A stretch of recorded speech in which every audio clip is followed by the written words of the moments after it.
Thanks for coming at such short notice.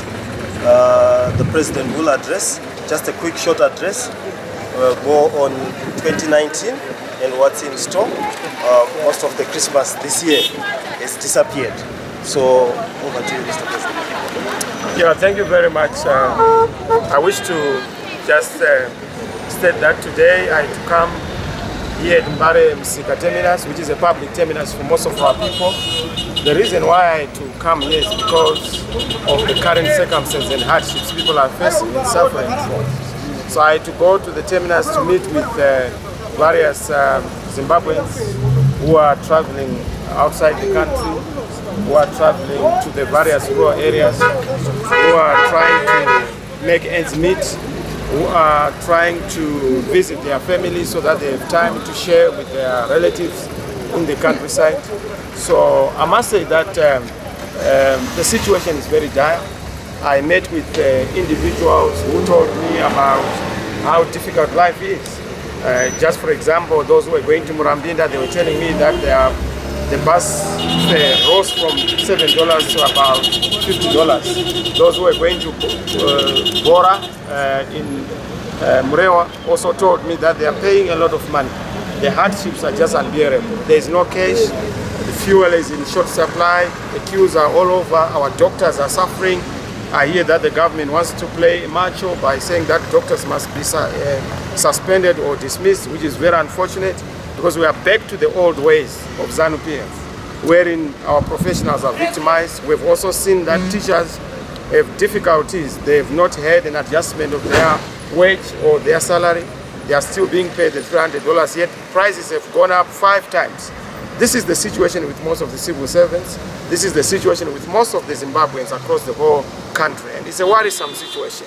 This kind of situation is supposed to be stopped. This is why 2019 is a year of changing our fortunes, a year of taking the destiny of our future into our own hands. And this is what I'm saying to all Zimbabweans, that let this be the last Christmas with such difficulties. We need to make sure that there's political dialogue in the country.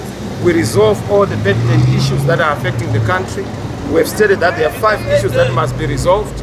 And I must say that there is a national chorus and national demand for these issues. This is not a Zanu-PF issue, it's not an MDC issue, it's a livelihood issue, it's a Zimbabwe issue.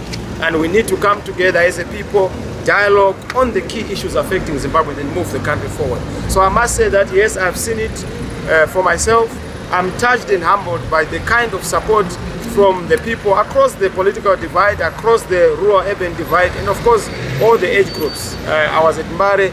It's so touching how people are very supportive and how they continue to support the call for change. Thank you very much. The President, how do you compare this Christmas to other Christmases before? Well, this is the worst Christmas ever. It is a bleak Christmas, you know. Of all the Christmases we have ever had, it's very difficult to even share anything because people have nothing. There is no money in the pockets. People have no goods or products in the shops. You know that it's difficult to have a Christmas without soft drinks, without Coca-Cola, without Fanta. Those drinks are not there. So it's a tough period. And of course, what makes things worse is that the bond note is not even in the banks. So people have been in queues, there's nothing. We need to actually move into a US dollar regime or a rand regime so that we are able to have real money in the country. But again, this is part of the reforms that we have been pushing for and would want to see in place. This is the worst Christmas ever. I must say that, yes, elections were rigged on the 30th of July, on the 31st of July, but you can also see that Christmas again this year has been rigged. So you can see that people are being robbed of the opportunity to enjoy, the opportunity to be happy, the opportunity to marry, the opportunity to enjoy with their families. Some are not even able to go to the rural areas because there's no money or there's no transport. Just across the borders, a little bit different. A couple of days ago, you met the President of South Africa, Mr. Cyril Ramaphosa. Would you like to share some of the conversations or, interactions that we had with him regarding the crisis that's in here in the country? Well, I had the opportunity to meet with the President Ramaphosa. The main objective was just to sensitize him of our situation, give him our side of the story in terms of the way forward. Zimbabweans are suffering. We can't afford to go on like this. There's need for leadership. And unfortunately, Mr. Mnangagwa is not willing to provide the kind of leadership that is required. We must not think about our parties or about power. let's think about Zimbabweans. Let's think about the people whom we are supposed to be leading, so that we come together, we share what the best way forward is. We have answers, but we can't provide those answers because there's no platform for us to provide the answers. They have questions, but they are not able to answer those questions because they don't have the answers. We are the answer, and we want them to be part of this kind of communication so that we're able to move forward.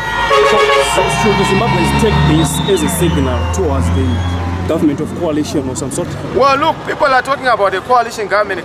That's not our objective. Our objective is to talk about what the problem is. There was a contestation of the election result. There is no confidence. Because there's no confidence, we have to resolve confidence issues. How do we resolve them? Let's deal with the legitimacy issues. Let's deal with the political stability issues. Let's deal with the political hygiene issues. The challenges we have in the economy are because the politics is stinking. And how do we resolve politics? We must have political dialogue. We have said it's very simple. There is no confidence because there's no political stability. There's no political because the elections were rigged. The elections were rigged because the result that the people voted for is not the one that was announced. So we need to go back to what the source of the problem is, and then we find a way forward. Need help with a quick work lunch, date night, or a group meal with the crew? Delicious food from your favorite restaurants is now available right at your fingertips. Introducing the new Dial Delivery mobile app. Your food will be delivered from our kitchen to your table in just a few easy steps. Step 1. Set your location. Dial Delivery uses delivery zones. The delivery charge is $3 and just $5. Step 2. Select your food. Click on each restaurant's tab to see the full menu and add your favorite food items to the cart. Step 3. Checkout. Click the View Cart button to see the items in your cart. You can choose the option to either pay online or pay on delivery. Once everything is all set, click Place Order and your food will be right on its way. Download the Dial Delivery app from the iPhone App Store or Google Play Store for free now. Dial Delivery. You ring, we bring.